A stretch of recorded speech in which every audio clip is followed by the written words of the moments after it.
नमस्कार प्यारे विद्यार्थियों। DAV model public school Sita समांगी आज की हिंदी कक्षा में आपका स्वागत है। मैं आपकी विषय अध्यापिका आज आपको आपकी कक्षा पहली में पढ़ाने जा रही हूँ। पाठ 16 मस्त कलंदर की भाषा अभ्यास। प्यारे बच्चों, हमने भाषा माधुरी पाठ पढ़ लिया है, जिसमें हमने पाठ में मस्त कलंदर में चिड़ियाघर हमने देखा ना। उसमें कौन कौन से जानवर थे, बहुत सारे थे, आपने भी देखे ना। तो आज हम करेंगे भाषा अभ्यास। आप भी पहले अपने अभ्यास पुस्तिका निकाल लीजिए और भाषा अभ्यास करने के लिए तैयार हो जाइए। आइए शुरू करते हैं पाठ मस्त कलंदर। प्रश्न पहला। मस्त कलंदर पाठ में बच्चों ने चिड़ियाघर में जो जानवर देखे उनके नाम लिखिए। आपने चिड़ियाघर में कौन कौन से जानवर देखे, उनके आपको नाम लिखने हैं नीचे। तो हमने कौन कौन से जानवर देखे थे? सबसे पहले तो हमने देखा था ऊदबिलाव, फिर जिराफ, बंदर, शेर, हाथी, भालू, हिरन और लोमड़ी। हमने देखे थे ना ये सभी जानवर। तो ये सभी जानवर जो हमने चिड़ियाघर में देखे थे, उन सभी के आपको यहाँ पे नाम लिखने हैं इस प्रकार। आपको भी मेरे साथ साथ अपनी अभ्यास कार्य पूर्ण करते जाना है। चलिए प्रश्न दूसरा। पाठ मस्त कलंदर और नन्ही चिड़िया में आए शब्दों के सही रूप लिखिए। यहाँ पर कुछ शब्द दिए गए हैं जिसके शब्द अधूरे हैं या अपूर्ण हैं।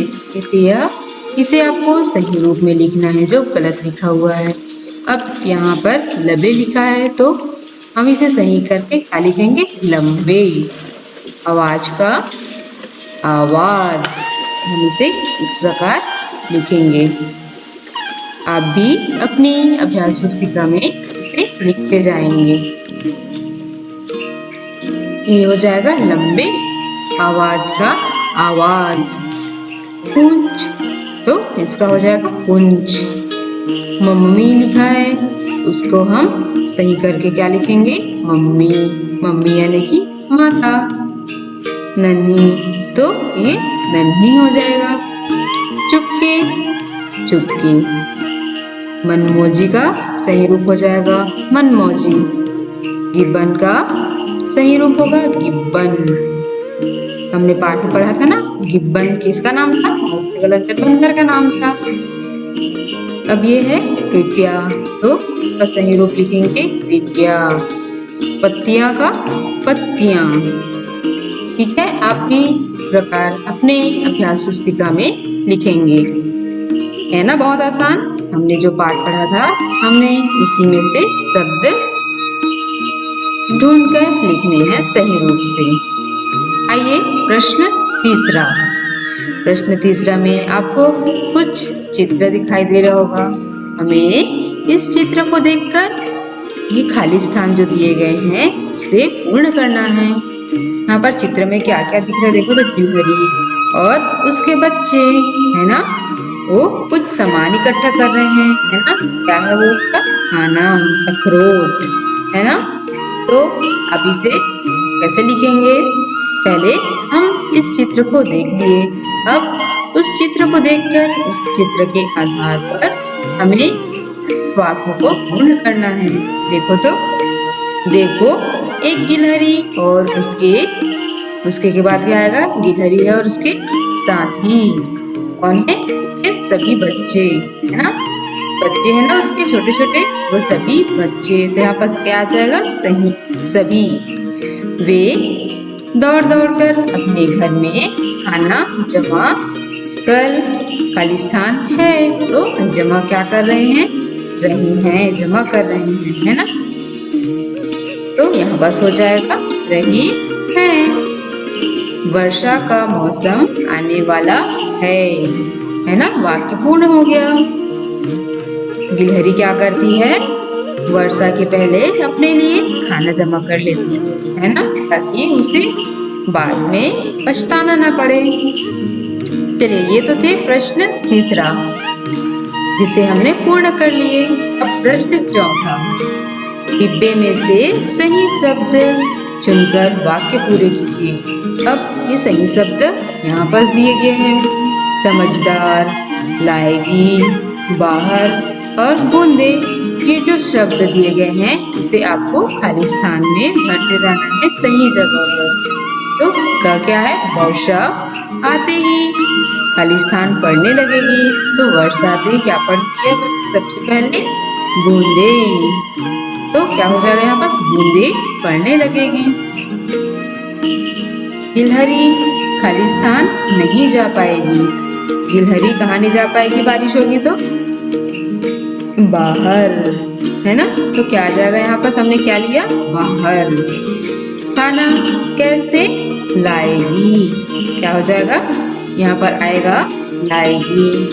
अब अंतिम बचा कौन सा, समझदार। तो गिलहरी बहुत समझदार है, तभी तो उन्होंने अपने लिए खाना पहले से ही जमा कर रहे हैं, है ना। तो ये थे प्रश्न चौथा, जिसके उत्तर हमने लिख लिए। आप भी अपनी अभ्यास पुस्तिका में लिख लिए होंगे, है ना। तो आइए प्रश्न पांचवा पढ़ते हैं। उदाहरण के अनुसार वाक्य बनाइए। चिड़िया दाना लाई है। अब यहाँ पर उदाहरण दिया गया है। अब उदाहरण यहाँ पर दिया हुआ है, चिड़िया दाना लाई है, तो उसे किस प्रकार लिखे हैं, चिड़िया दाना लाती है। तो हमें इस वाक्य को इस वाक्य के जैसे बनाना है। तो यहाँ बस गिलहरी खाना लाई, तो गिलहरी खाना लाती है, ऐसे हो जाएगा। तो इसको आप कैसे लिखेंगे, इस प्रकार, गिलहरी खाना खाती है, ठीक है। अब बतख ने डुबकी लगाई। अब यहाँ पर अब क्या आ जाएगा, बतख डुबकी लगाती है, इसे हम ऐसे लिखेंगे, है ना, बहुत आसान। चलिए घ में आते हैं। अब यहाँ पर भी एक उदाहरण दिया गया है, उस उदाहरण के आधार पर आपको नीचे जो प्रश्न दिए गए हैं उसको उसी के अनुसार बनाना है। अब उदाहरण में क्या दिया हुआ है, मैंने किताब पढ़ी, तो उसको कैसे बनाए हैं, मैं किताब पढ़ता हूँ। तो अब नीचे के जो प्रश्न है उसको पढ़ लेते हैं। मैंने झूला झूला, तो अब क्या हो जाएगा यहाँ पर, मैं झूला झूलती हूँ, ऐसे इस प्रकार लिखेंगे। जब मैंने सबको नमस्कार किया, तो इसका उत्तर हो जाएगा, मैं सबको नमस्कार करती हूँ, और अंतिम में लगेगा पूर्ण विराम, ठीक है। तो इस प्रकार आप इन प्रश्नों के उत्तर साथ साथ करते जाएंगे। तो ये थे हमारे 5 प्रश्न, जिसे हमने हल कर लिए। आशा करती हूँ आपने भी अपने अभ्यास पुस्तिका में पूर्ण कर लिए होंगे। तो प्यारे विद्यार्थियों, अब आप करेंगे कुछ गृह कार्य। दिए गए शब्द से वाक्य बनाइए। अब यहाँ पर कुछ शब्द दिए गए हैं, जिसे देखकर आपको वाक्य बनाना है। यहाँ पर दिया है रंग, डुबकी, शोर, मस्त और मांग। तो इन शब्दों से आपको बनाने हैं एक एक वाक्य, ठीक है। तो इस प्रकार आज हमारा यह पाठ समाप्त हो गया। तो प्यारे विद्यार्थियों, हमने जो आज कक्षा में अभ्यास कार्य किया वो आपको अच्छे से समझ में आया होगा, और आपने अपने अभ्यास पुस्तिका में उसे पूर्ण भी कर लिया होगा, है ना। तो आज के लिए बस इतना ही। अगले वीडियो में अगले विषय के साथ पुनः मिलते हैं। तब तक के लिए धन्यवाद।